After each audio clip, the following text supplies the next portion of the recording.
আমাদের আজকের আলোচনা খুব ইন্টারেস্টিং।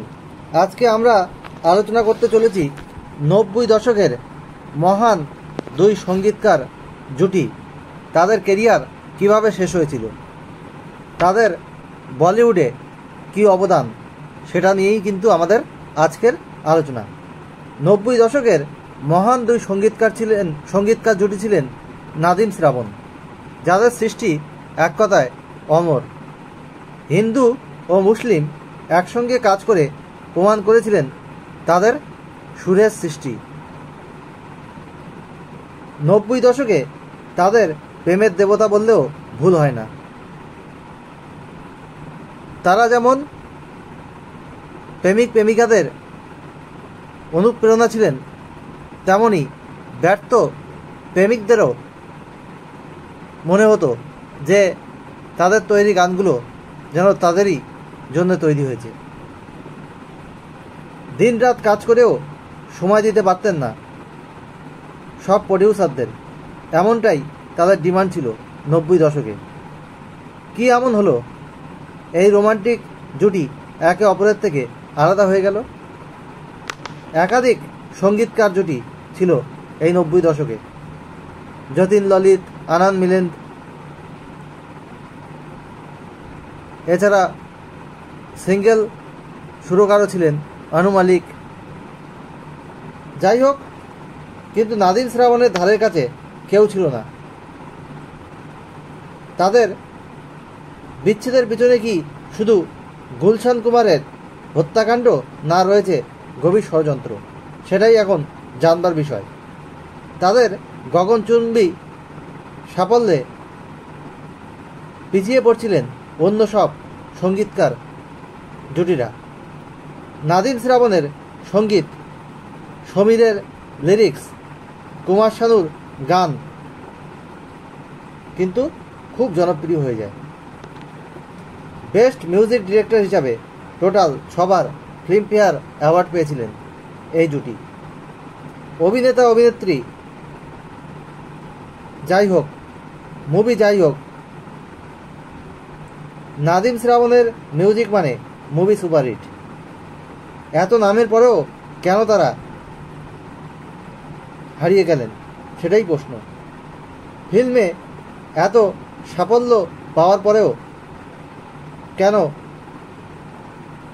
নাদিম লন্ডনে গিয়ে আজ ব্যাগ ও পারফিউমের বিজনেস করতে হচ্ছে তাকে? শ্রাবণের বাড়িতে সঙ্গীতের মহল ছিল, বাবা সঙ্গীতকার ছিলেন। এই শ্রাবণ রাঠোরের ভাই বিনোদ রাঠোর প্রখ্যাত বলিউড গায়ক এবং রূপকুমার রাঠোর প্রখ্যাত গজল সিঙ্গার। আর নাদিমও কিন্তু বিজনেসম্যানের ছেলে ছিলেন। আর্থিকভাবে তার পরিবার সচ্ছল ছিল। 1954 সালে তাদের দুজনেরই জন্ম হয় মুম্বাইতে। শ্রাবণ চেয়েছিলেন কল্যাণজি আনন্দজির মতো সঙ্গীতকার হতে, গায়ক নয়। নাদিম শ্রাবণ একে অপরকে সেই সময় কিন্তু চিনতেন না। 1973-এ নাদিমের কলেজের ফাংশনে নাদিমের বন্ধুর ডাকে এসেছিলেন এই শ্রাবণ রাঠোর। তাদের কমন ফ্রেন্ড ছিলেন হরিশ মাহাতো। তারপর তাদের পরিচয় হয় একে অপরের সাথে। তাদের চিন্তাভাবনা তখন একই রকম হয় এবং তখন তারা মনে করে, সেই সময় বিভিন্ন মিউজিক জুটি তৈরি হচ্ছিল, তারা মনে করে একসাথে তারা একটা মিউজিক জুটি তৈরি করবেন এবং তার নাম হবে নাদিম শ্রাবণ। অনেক মিউজিক প্রডিউসারের বা মিউজিক ফিল্মের প্রডিউসারের দরজায় তারা ঘোরার পর প্রথমবার ভোজপুরি ফিল্মে কিন্তু সুরকার হিসেবে কিন্তু একটা সুযোগ পান এবং সেই ভোজপুরি ফিল্মের নাম ছিল ডাঙ্গাল, যেখানে মান্না দে প্রখ্যাত বেঙ্গলি সঙ্গীতকার একটা গান গেয়েছিলেন, যে গানটা বেশ জনপ্রিয় হয়। একাধিক ভোজপুরি ফিল্ম থেকে তাদের কিন্তু অফার আসে। বলিউড ফিল্মেও বেশ কিছু কাজ করেন, তখনও কাজ করার সুযোগ ঠিকমতো তাদের হচ্ছিল না। তারপর এক দশক প্রায় কেটে যায়। 80-র দশকে मैंने जीना শিকলিয়া মুভিতে মিউজিক দেন। খুব জনপ্রিয় কিন্তু গানগুলো হয়নি, যাতে অনেক সময় তাদের হাতে অনেক সময় থাকতো, সেই সময় নিজেরাই গান তৈরি করতেন, বানিয়ে রাখতেন, কিন্তু সেটা কেউই কিনতো না সেই গানগুলো। প্রডিউসাররা বলতো তোমাদের এই গানগুলো মার্কেটে চলবে না। স্ট্রাগল করতে করতে একটা সময় চিন্তা করেন মিউজিক ছেড়ে দেবেন দুজনেই। নাদিম বাবার বিজনেস করার চিন্তা করেন, আর শ্রাবণ ঠিক করেন যে মিউজিক ছেড়ে অন্য ব্যবসা করবেন, কিন্তু কপালে তাদের অন্য কিছু লেখা ছিল। এই সময় বাপ নাম্বারি বেটা 10 নাম্বারি, হিসাব খুনকা এই দুটো বড় বাজেটের ফিল্মে কাজ করার সুযোগ পান। দুটো ফিল্মের মিউজিক কিন্তু অ্যাভারেজ ছিল, গানগুলোও অ্যাভারেজ ছিল, কিন্তু মোহাম্মদ আজিজ আর অনুরাধা পরওয়ালের গাওয়া একটি গান কিন্তু বেশ জনপ্রিয় হয়। আর নাদিম শ্রাবণের কেরিয়ারের এটা টার্নিং পয়েন্ট ছিল। গানটির সুর অনুরাধা পরওয়ালের খুব পছন্দ ছিল এবং নাদিম শ্রাবণের নাম সাজেস্ট করেন টি সিরিজ কোম্পানির মালিক গুলশান কুমারের কাছে 1988-89 সালে। মার্কেটে তখন মিউজিক অ্যালবামের খুব ডিমান্ড ছিল। গুলশান কুমারের সাথে নাদিম শ্রাবণের কথা হয় এবং গুলশান কুমার নাদিম শ্রাবণকে কয়েকটি মেলোডিয়াস গান তৈরি করতে বলেছিলেন সেই সময়। সেটা টি সিরিজের ব্যানারে রিলিজ করবেন এমনটাই ঠিক করেছিলেন। এবং কতদিন দিন রাত জেগে তারা কিন্তু কাজ করেন। গীতিকার সমীরকে নিয়ে তৈরি করেন নজর কে সামনে, জিগার কে পাস, मैं दुनिया भुला दूंगा, तेरा चाहत में, এইরকম 8টা গান তৈরি করেছিলেন, যে গানগুলো শুনে গুলশান কুমারের খুব পছন্দ হয়ে যায় এবং একটা অ্যালবাম তারা করবেন ভেবেছিলেন। এই অ্যালবামের নাম দিয়েছিলেন তারা চাহাত। গুলশান কুমার এই গানগুলো তার বন্ধু মহেশ ভাটকে শুনিয়েছিলেন এবং তারও বেশ ভালো লাগে। তখন তিনি বলেন যে এই গানগুলোর ওপর একটা ফিল্ম তৈরি করে এটা ভালো হবে, আরও অ্যালবামের গানের থেকে ফিল্মে এগুলো ভালো লাগবে আর গানগুলো লোকে মনে রাখবে। যাই হোক, তার প্রস্তাবে কিন্তু গুলশান কুমার রাজি হয়ে যায়। শুরু হয় আশিকি সিনেমার কাজ। 1990 সালে রিলিজ হয় আশিকি। এই গানগুলো আকাশচুম্বী সাফল্য পায়। সারা ভারতে অডিও ক্যাসেট বিক্রির রেকর্ড তৈরি হয় আশিকি মিউজিক্যাল অ্যালবাম। টি সিরিজ কোম্পানির সাফল্যের চূড়ায় পৌঁছে যায় নাদিম শ্রাবণের সাথে। শিল্পী কুমার শানুও গান পেতে স্ট্রাগল করছিলেন, একটা গান পেতে। এই গানগুলো তাকে রাতারাতি স্টার বানিয়ে দেয়। যাই হোক, 1 মাসে 2 কোটি অডিও ক্যাসেট বিক্রি হয়। সেই সময় এটা একটা রেকর্ড ছিল। এরপর তো একের পর এক দিল হে কি মানতা নেই, সাদাক, দিলওয়ালে, ফুলার কাটে, দিবানা, সাজানের মতো ফিল্মে তারা কিন্তু সুর দেন, মিউজিক কম্পোজ করেন এবং 5বার পর বেস্ট মিউজিক কম্পোজার হিসেবে ফিল্মফেয়ার অ্যাওয়ার্ড জিতেছিলেন। 1997 সালে কিন্তু সব কিছু ওলটপালট হয়ে যায়। 12ই আগস্ট 1997 সালে টিসি মিউজিক কোম্পানির মালিক গুলশান কুমারকে হত্যা করেন আন্ডারওয়ার্ল্ডের কিছু লোক। সে হত্যাকাণ্ডে দাউদ ইব্রাহিম ও আবু সালামের নাম কিন্তু প্রকাশ্যে আসে। আন্ডারওয়ার্ল্ড থেকে 10 কোটি টাকা চাওয়া হয়েছিল গুলশান কুমারের কাছে, কিন্তু তিনি সেটা দিতে অস্বীকার করায় প্রকাশ্যে রাস্তায় 16টি গুলি চালিয়ে হত্যা করা হয় তাকে। পুলিশি ইনভেস্টিগেশনে এই হত্যাকাণ্ডের সঙ্গে নাদিম শ্রাবণ জুটির নাদিমের নাম কিন্তু জুড়ে যায়। সে সময় সপরিবারে লন্ডনে ছুটি কাটাচ্ছিলেন নাদিম। পুলিশের সন্দেহে গুলশান হত্যা কয়েকদিন আগে, সন্দেহের কারণ ছিল পুলিশের যে গুলশান হত্যার কয়েকদিন আগে একটা বিষয় নিয়ে কিন্তু মনোমালিন্য হয়েছিল নাদিমের।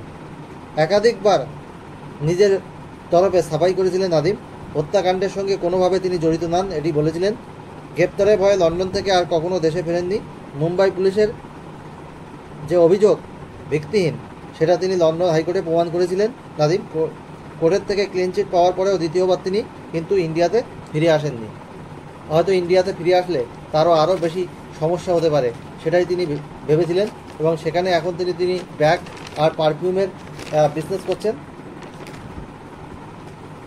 এবং শ্রাবণ তো লন্ডনে থেকে যান, নাদিম ইন্ডিয়াতে।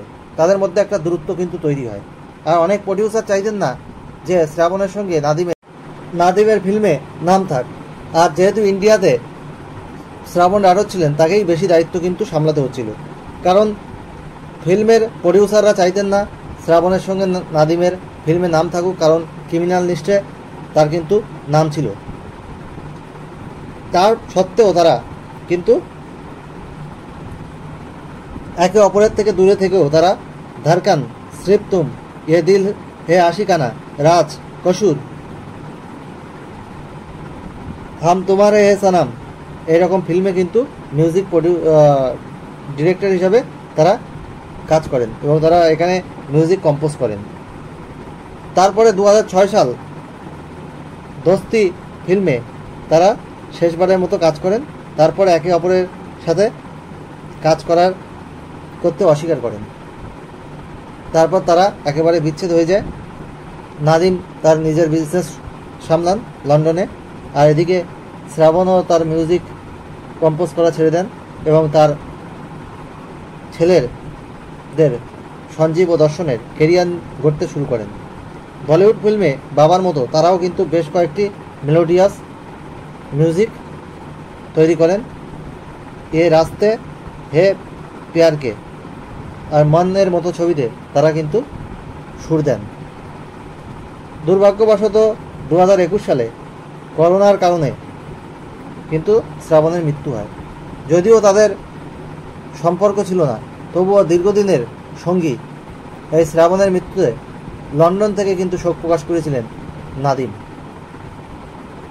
এই নাদিম শ্রাবণের জীবনের কাহিনী শুনলেন, আর যখন এই নাদিম শ্রাবণের কেরিয়ার শেষ হয়ে যায় তখন কুমার শানুর কেরিয়ারের গ্রাফ কিন্তু নিচের দিকে নামতে থাকে। কুমার শানু এক সাক্ষাৎকারে বলেছিলেন, আর.ডি. বর্মন যেমন কিশোর কুমারের জন্যে টিউন বানাতেন, আর নাদিম শ্রাবণ কিন্তু টিউন বানাতেন এই কুমার শানুর জন্য। তিনি আর.ডি. বর্মনের পরে এই নাদিম শ্রাবণকে কিন্তু বেস্ট মিউজিক ডিরেক্টর বলেছেন। অনেক মেলোডিয়াস গান তারা তৈরি করেছেন এই কুমার শানুর সাথে। তিনি সমীরকে দিয়ে গান লেখাতেন এবং কুমার শানুকে দিয়ে গাওয়াতেন। যাই হোক, আজ আমি নাদিম শ্রাবণের কেরিয়ার নিয়ে আলোচনা করলাম, তার বায়োগ্রাফি নিয়ে আলোচনা করলাম। এই চ্যানেল কিন্তু শুধু বলিউড অ্যাক্টর অ্যাক্ট্রেস বা বলিউডের বিভিন্ন ইনফরমেশান, টলিউডের ইনফরমেশান নিয়ে নয়। ট্রাভেল ব্লগ, নিজের লেখা গান, লাইভ পারফরমেন্স এবং কুকিং ব্লগ, ফুড ব্লগ এখানে কিন্তু থাকে। সব ধরনের ইনফরমেশান এই চ্যানেল থেকে পাবেন, অল ইন ওয়ান বলতে পারেন। ভালো লাগলে অবশ্যই ভিডিওটিতে লাইক, কমেন্ট, শেয়ার করে সবাইকে দেখার সুযোগ করে দিন। বেল আইকনে প্রেস করে রাখুন যাতে নতুন ভিডিও আপলোড হওয়ার সাথে সাথে আপনাদের কাছে নোটিফিকেশান পৌঁছায়, এবং চ্যানেলটি অবশ্যই সাবস্ক্রাইব করে পাশে থাকুন। আজ এখানেই শেষ করছি।